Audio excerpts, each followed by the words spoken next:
On how many minutes guys can play in this system without hitting the wall?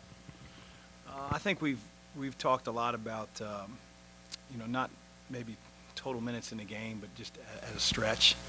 I think early on in the season, especially as we go through the exhibition games, guys not having played um, against opponents for the very first time, referees, the whole nine. So, I think tomorrow night, if they're going any longer than 4 to 6,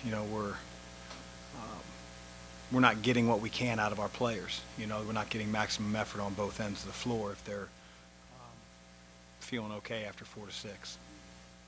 And Chris, after the long off season and preseason, getting your guys ready, implementing the new offensive system, getting them up to speed on defense, how prepared do you think you guys are with exhibition play kicking off tomorrow? Well, I think there's a lot to be said about just having to go through it and learn from real life, real game situations. So I think as a coach, you never feel like you're quite satisfied with where you want to be for the first time you roll it out against a real team. But I know as a player, you feel like about 3-5 days of practice, you're ready to go. So, I'm really interested to see how our guys respond tomorrow, how much we carry over, all the things that we've been working on, and some areas that will really, I think, come to light that we have to work on and get better. And we still have a lot of our preseason remaining before November 9th rolls around.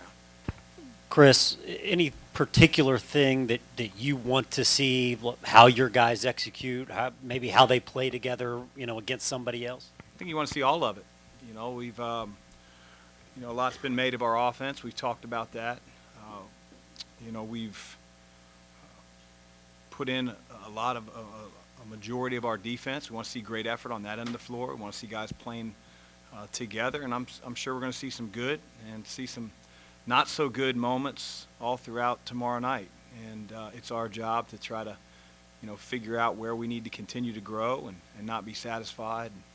Again, tomorrow's more of a starting point for our staff against real competition. Chris, you said back, I think maybe even in the summer, that with so many new guys, you knew there were going to be some inconsistencies, early on in practice. Has that kind of gone away? Do you feel like they're getting, that they've meshed as a unit so far? I think the meshing of the unit is we have really good, agreeable guys that play for one another and try to do what the coach asks. But our attention to detail needs to improve. Some of our younger guys still don't necessarily get that. That'll get exposed as we play different teams. Again, we're far from a finished product, and I think you start to figure out as a coach who's a little bit further along and who needs to have more of a sense of urgency. But, I'm just excited about getting it kicked off tomorrow. I know the guys are tired of probably playing against one another, and I can respect that, understand that. I said there long ago. You're matched up with the same small forward for a month or so. You want to see somebody new. Chris, I know you guys have been bringing Mason along slowly. Will he play tomorrow night, and how has he looked in practice? He will. I think the most important thing that we can do for Mason is, now that he's healthy, is to try to get him in the best shape that he possibly can get into. For so long it was about rehabbing his ankle, recovering from surgery. Not that he's not past that point, but he's certainly been released to full play, full live contact, and he has been for about 10 days or so. So I think now is it's up to him to. It's one thing to be released, but now to get your wind and to keep your concentration and to stay sharp while you get tired. And so we're going to use the exhibition time, both games, for him especially, to make sure he continues to get in better and better shape. He's a big part of our team. So he may not play as many minutes as he may during the regular season. I don't know. But, no, he's definitely going to be out there. And Chris, on the game notes, it's listed that Dre Davis is a probable starter for tomorrow over Samuel Williamson. Is that an indictment on the progress that Dre has made over this offseason, or maybe something that Sam is not up to speed on, or something else? Indictment? That would be I don't know if that would be an indictment. I think that would be a good thing, unless being indicted is a good thing. Again, Kenny asked me to put down, the guys who, I thought. I really haven't cemented anything. We could have our second exhibition game, and it could be a completely new lineup. So we're constantly, trying to figure out who plays well together, who would want to come on the bench, off the bench. And again, we're nowhere near cementing where we need to be. But Dre's had an incredible offseason. You know, I think I've talked about him as being one of our more improved players. And so whether he starts or whether he comes off the bench, he's always going to be a big part of our team. Chris, this is more of a general college basketball question.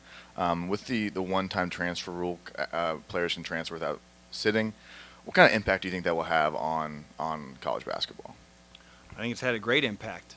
You know, I think that some programs have lost players, some have, you know, gained some really good players, and everything in between. So I don't know, again, without, you know, getting on a soapbox, if that's the best thing for student athletes. I know there's a fair share of people that say it is fair, you know, and coaches can leave. And I don't know if that's necessarily true. You know, I transferred myself and had to sit out a year.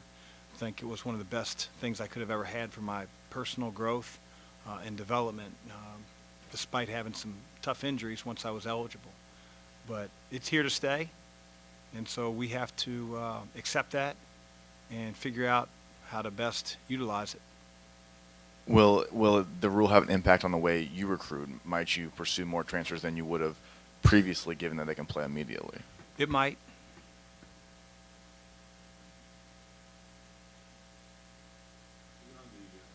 Beyond the competitive considerations that went into your offensive changes, is there a residual benefit in recruiting, in being faster pace, appealing to players who like to play fast?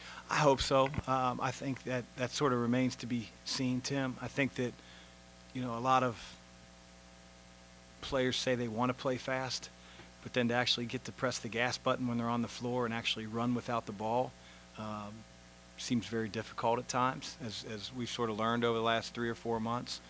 But, you know, the game is a lot of pace, both internationally and at the highest level. Although it may not look like it, if you're actually in person, it's 24-second shot clock, thing moves quick. Ball gets up and down the floor. Athletes get up and down the floor. And so, you know, without overstating it, I think that it's been a good change for our team. And, again, I'm anxious to see, you know, how many times we turn the ball over in the Yum Center tomorrow night. When you make a change like that, fitness is going to be very, very key. Do you feel like you're where you're at right now, fitness-wise? I mean, I know Mason obviously is Right. different. I don't know, Joe. That's a great question. I know that we have deliberately played a ton of, you know, up and down, you know, 4-minute, 6-minute, 8-minute, 10-minute stretches. I think our guys were gassed at the red-white scrimmage. I think that's probably a bunch of factors. First time they'd ever gone that long. Our team being split up in two. And then you add in the fact that first time in front of fans in the Yum Center in 2 years or a year and a half. Don't really count last year. So, you know, yeah, it's going to be really interesting to see where we are and who can hold their concentration and you know, execute the details when they get a little fatigued, and our ability to sort of substitute guys in and out and keep that rhythm. But that's something that we're looking to. That's our identity. That's how we want to play, and so we're getting there. Outside some of the larger factors like pace of play, three-point shooting, things like that, what are some of the more niche things you're going to be looking out for when they do start exhibition play? Yeah, again, so many details that we cover in a practice. And, you know, you want to see those details executed when guys get tired. You know, there are things on the offensive end, such as taking care of the ball, working for a quality shot, getting great effort on the offensive glass, getting your 1 and 2 back on every shot. And those are details that we hammer out every single day in practice, that as a coach, when game night comes on and the lights come on, we don't want to change. We want to be the same team. And so I'm just trying to make sure our team looks the same as we ask them to be every single day in practice, regardless of the context or the environment. Just a quick follow-up. How do you think your team, up to this point in the preseason, has executed some of the little things? We've got to get better. Be very fair. We have to get better. And I don't think we're any different than however many Division I teams there are right now.